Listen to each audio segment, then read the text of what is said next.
Assalamualaikum warahmatullahi wabarakatuh. Halo, perkenalkan nama saya Yunitri Astuti dengan NIM 05101181924012 dan rekan saya. Halo, perkenalkan nama saya Putri Aichendini dengan NIM 05101181924011. Halo, perkenalkan nama saya Muhammad Fani Akbar, NIM 05101381924084. Kami dari kelompok 18, kelas Praktikum Analisis Tanah, Air, dan Tanaman A dari Prodi Ilmu Tanah Fakultas Pertanian Universitas Sriwijaya. Di video kali ini kami akan menjelaskan tentang analisis nitrogen, fosfor, dan kalium pada tanaman. Berikut penjelasannya. Penetapan N pada tanaman. Alat dan bahan penelitian. Alat yang digunakan dalam pengambilan sampel di lapangan diantaranya wadah sampel yang kedap cahaya sebanyak 3 buah dan gunting. Sedangkan alat yang digunakan di laboratorium adalah wadah sampel, spatula, oven, cawan penguap porselen, ayakan 80 mesh, milk grinder, gelas ukur, gelas kimia, labu takar, pipet tetes, pipet mikro, neraca digital, tabung digestion, labu kejal, alat destilasi, Erlenmeyer 500 ml, batang pengaduk, statif dan klem, spektrofotometer, tabung reaksi, hot plate, magic stirrer. Bahan yang digunakan pada penelitian kali ini yaitu sampel lamun, aquades, logam selenium, larutan H2SO4, indikator metil merah, larutan H3BO3, larutan NaOH 40%, larutan HNO3 65%, larutan HClO4 60%, larutan standar fosfor 0-20 ppm, larutan pereaksi P, larutan pewarna P. Persiapan sampel. Sampel yang diambil dari 3 titik disatukan, kemudian dicuci dengan aquades hingga benar-benar bersih lalu dipotong menjadi kecil-kecil.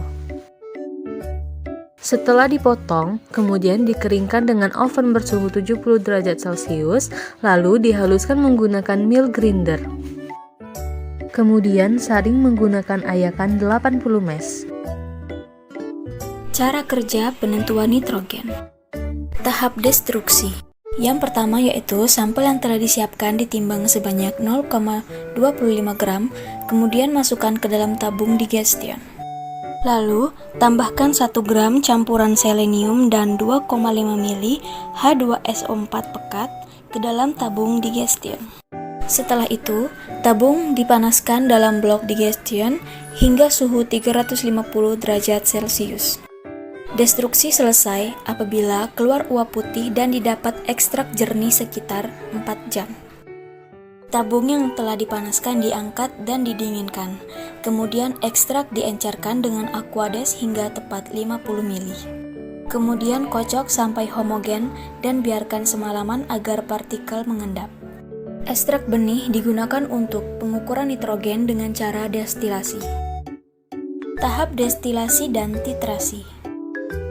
Yang pertama, masukkan 10 ml larutan ekstrak sampel ke dalam labu didih. Yang kedua, tambahkan sedikit serbuk batu didih dan aquades hingga setengah volume labu.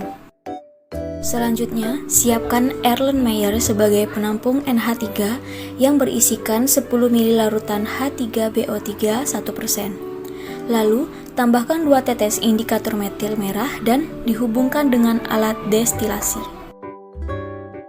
Kemudian, tambahkan NaOH 40% sebanyak 10 ml ke dalam labu didih yang berisi sampel dan secepatnya ditutup. Yang kelima, destilasi hingga volume penampung mencapai 50-75 ml dan berwarna hijau.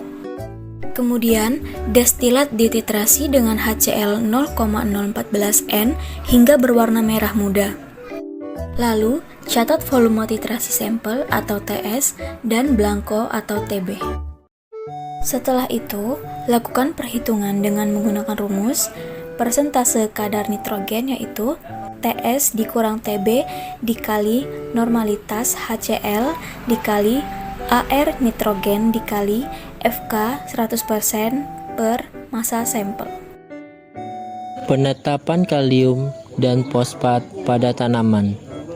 Cara kerja: 1. Ambil sampel yang akan digunakan di lapangan. 2. Potong sampel menjadi beberapa bagian.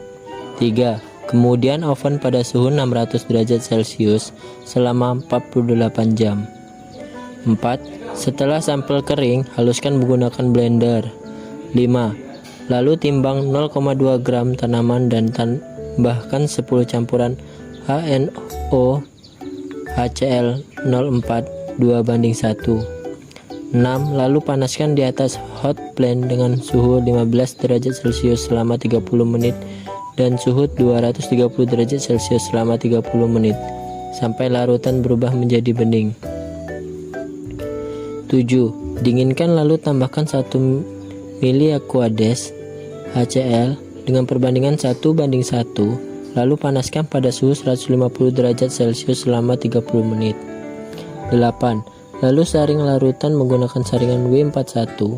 Tunggu hingga larutan cukup untuk digunakan dalam pembacaan P.